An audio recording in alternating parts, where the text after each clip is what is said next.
For a country that spends over $650 billion on its national defense, the police presence around the Capitol building yesterday was lax, embarrassingly lax. Many are comparing the images the world saw yesterday with what happened last summer. The police presence for Black Lives Matter protesters was much, much heavier, and often heavier-handed too. DC's Mayor Muriel Bowser has called for any information about the instigators yesterday to be reported to law enforcement. I also call on the Joint Terrorism Task Force to investigate, arrest, and prosecute any individual who entered the Capitol, destroyed property, or incited acts of domestic terrorism observed yesterday. More immediately, we know that the current president must be held accountable for this unprecedented attack on our democracy.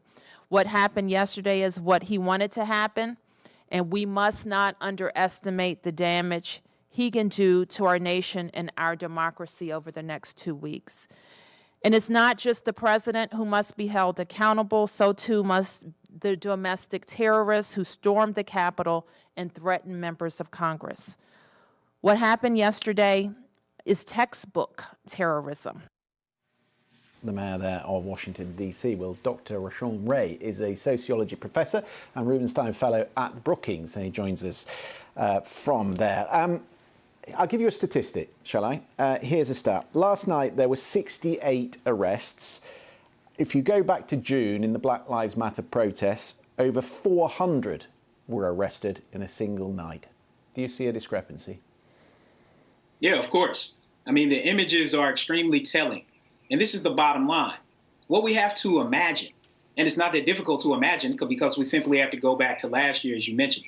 Imagine if the people climbing the walls of the Capitol building, imagine if the people who stormed into the U.S. Capitol, a sacred place that has not been disrupted for over 200 years, imagine if they were not white. That is the crutch of what we are talking about here. These domestic terrorists, the reason why they felt emboldened to do this is because they are not afraid of the police and the police are not threatened by them. Comparatively, a lot of black people in the United States and around the world are fearful of law enforcement, and rightfully and rationally so, given the disparities that we've seen. So Trump further emboldened them, but it was deeper than that these men did not feel, these men and women did not feel that something would happen to them if they did what they did. It's such a bad message, isn't it? Even my own daughter, who's 13, came down this morning. She said if those people had been black, they would have been shot on the steps of the Capitol building. She recognises it over here.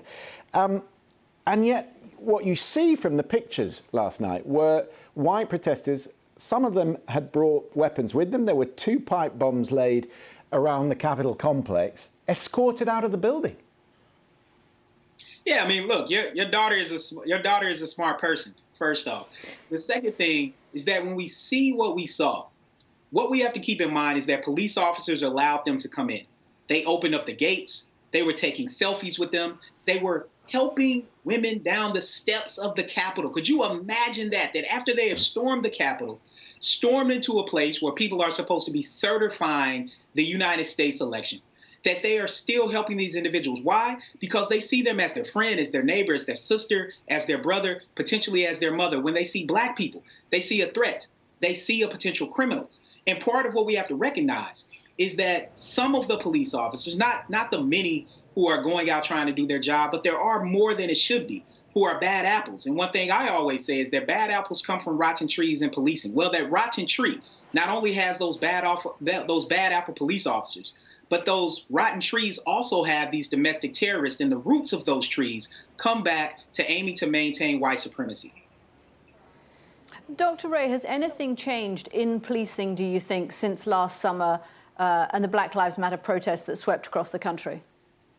I think so. I think quite a bit has changed. I think first we've seen huge shifts in attitudes. The biggest things that changed federally deals with the George Floyd Justice and Policing Act, which was passed last June 2020, on what would have been Tamir Rice's 18th-year-old birthday. He would be a freshman in college right now. Tamir Rice was a 12-year-old gunned down by police in a city park in Cleveland, Ohio.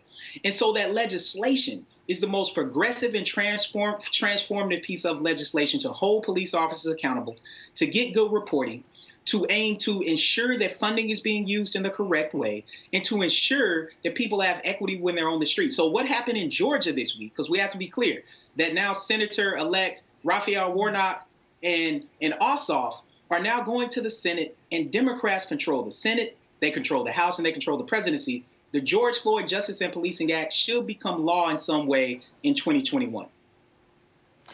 Dr. Ray, a lot was watched around the world of what happened yesterday in America, but it's interesting that one of the things that has picked up was the degree to which there was this racial discrepancy between the way Black Lives Matter protesters were treated last summer and what happened yesterday. I don't think, actually, before last summer, that would have been the thing that was picked up. And perhaps that is also something that has changed. It lands now in the inbox of Joe Biden. He has a huge amount to deal with. He has COVID to deal with. He has an economic crisis to deal with. He's got the legacy of Donald Trump and this transition to deal with. And he has to deal with this as well. Do you think, looking at Joe Biden and what he has said and the people he has put into his cabinet, plans to put into his cabinet, that he is ready and equipped and perhaps capable of dealing with of this huge scar of racial inequality and the way it is ripping apart American fabric? Yes, I do think that Joe Biden is equipped and ready to handle this situation. I'll say it for two particular reasons. First, his history, his knowledge, the time that he spent on Capitol Hill. We have to remember that he was the youngest senator at that time. Now that goes to Ossoff in Georgia, who is now coming in as the youngest senator. But his experience and his ability to work across the aisle is something that Joe Biden is known for. He has always dealt with difficult issues and made them happen, from criminal justice to health care and the like. The second thing, Biden has assembled the most racially diverse and most diverse cabinet as it relates to gender in U.S. history.